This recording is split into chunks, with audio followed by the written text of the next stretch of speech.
First question के parts true और false. Two acute angles are congruent. ये है फॉल्स। एक्यूट एंगल 90 डिग्री से कम के होते हैं, तो हो सकता है एक 30 का और एक 60 का हो। B part, two rectangle with same perimeter are congruent. ये भी फॉल्स है, बिकॉज हो सकता है कि लेंथ और ब्रेड्थ डिफरेंट हो बट पेरीमीटर सेम हो। Two line segments in same direction and with same distance apart are always congruent. Two line segments, suppose ये है एक और दूसरा ये है, same direction and same distance means line segment का जो मेजर है मान लो ये सेम है, always congruent, ये true है. Two circles with same diameter are congruent. True. True, because मान लो एक स्क्वायर का एरिया है 16, दूसरे का भी है 16, तो इसकी साइड कितनी निकली 4 और इसकी साइड भी कितनी निकली 4. सेकंड क्वेश्चन है, identify the pair of congruent figures the equal sides and equal angles are marked. If the figures are congruent then write the congruence between them using congruency symbol.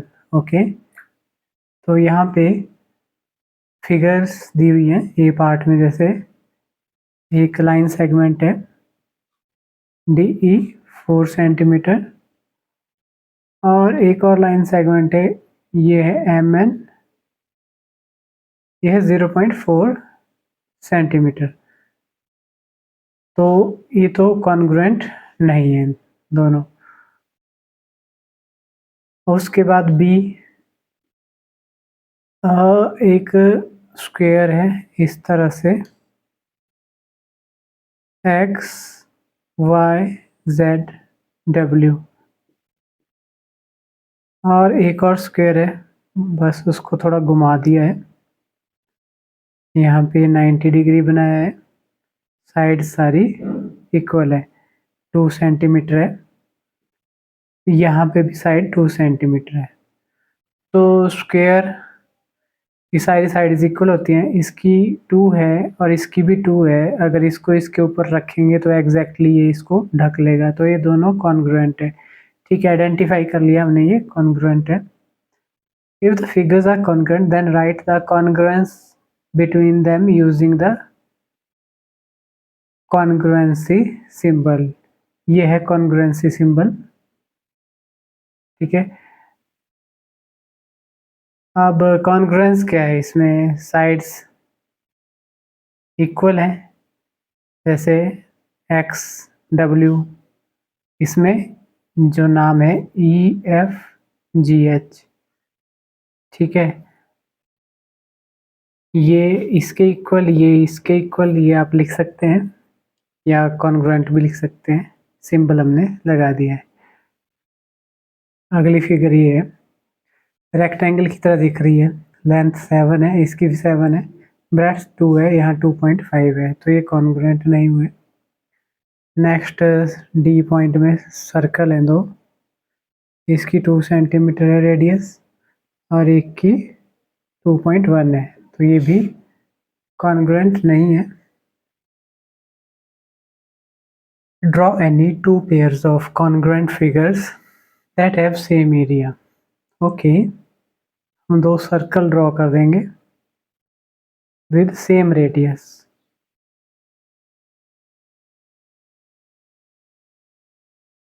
अब circle का जो area होता है पाई are square, तो pi into are square मतलब 1 square, आ गया पाई. ठीक है, इसका एरिया भी पाई ही आएगा क्योंकि इसकी रेडियस भी 1 सेंटीमीटर है. ये हमने प्रूफ भी दे दिया आपको. ये एक फिगर हुई. एक और फिगर आप स्क्वायर बना दो, 2 सेंटीमीटर ले ली, ये दूसरा सर्क स्क्वायर, इसकी लेंथ भी 2 सेंटीमीटर ले ली। इसका एरिया क्या आएगा, side into side means 2 into 2 4 centimetre square. उसी तरह से इसका एरिया क्या आएगा, सेकंड स्क्वायर का एरिया ऑफ सेकंड स्क्वायर,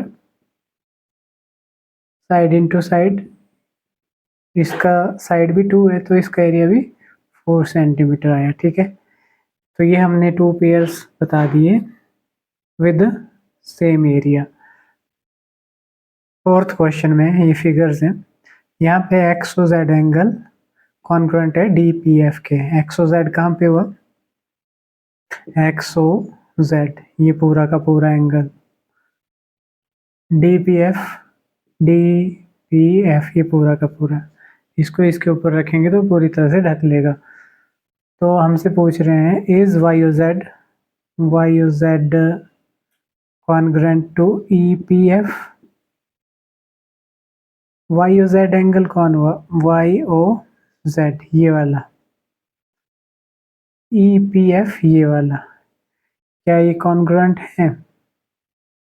तो ये बहुत सिंपल है, इसका मतलब एक्स ओ जेड और ये जो डी पी जेड है ये दोनों एंगल्स इक्वल हैं, इक्वल एंगल्स आर कॉन्ग्रुएंट। ठीक है, तो अब अगर ये दोनों इक्वल है ना, तो इक्वल से अगर सेम डिग्री घटाई जाए तो बचेगा भी क्या, इक्वली, यानी ये पता करना है ना। तो एंगल एक्स ओ जेड, ठीक है, माइनस 40 डिग्री, यहाँ से 40 डिग्री माइनस कर रहे हैं, और उधर angle D P F minus 40 degree, बीच में निशान क्या लगाया, कॉन्ग्रुएंट का ही। एक्स ओ जेड और डी पी एफ तो कॉन्ग्रुएंट है ही, कॉन्ग्रुएंट से सेम डिग्री घटा रहे हैं तो जो रिजल्ट बचेगा वो भी कॉन्ग्रुएंट ही बचेगा। एक्स ओ जेड से ये घटा दिया तो बचेगा वाई ओ जेड, और इधर क्या बचेगा, ई पी एफ। तो कॉन्ग्रुएंट एंगल से सेम डिग्री माइनस करने पे जो रिजल्ट है वो कॉन्ग्रुएंट ही बचता है। ठीक है, यहाँ दो रेक्टेंगल हैं, दोनों कॉन्ग्रुएंट हैं। If the length of rectangle LMNO is 12, okay, and perimeter is 42, then the area of rectangle PQRS का एरिया निकालना है। डायमेंशंस LMNO के दिए हैं, LMNO का एरिया निकाल देंगे, वो PQRS के एरिया के ही इक्वल होगा क्योंकि दोनों कॉन्ग्रुएंट है, तो जो इसका एरिया है वही इसका भी एरिया होगा। तो हम एरिया निकालेंगे LMNO का। ठीक है, तो यहाँ पे length of LMNO rectangle equal to 12 centimetre, breadth पता नहीं है, यहाँ पे पेरीमीटर गिवन है 42 सेंटीमीटर। पेरीमीटर का फॉर्मूला क्या होता है, 2 into length plus breadth, L plus B is equal to 42/2, ये आ गया 21। तो breadth is equal to 21 minus 12, तो कितना बचा, 12 10 9 बचा। ठीक है, 9 सेंटीमीटर आ गई breadth. So area of LMNO, area क्या होता है, length into breadth, 12 into 9, 108 centimetre square. अगर LMNO का इतना है इसलिए PQRS का भी एरिया वही होगा, because both rectangles are congruent, so area will be equal.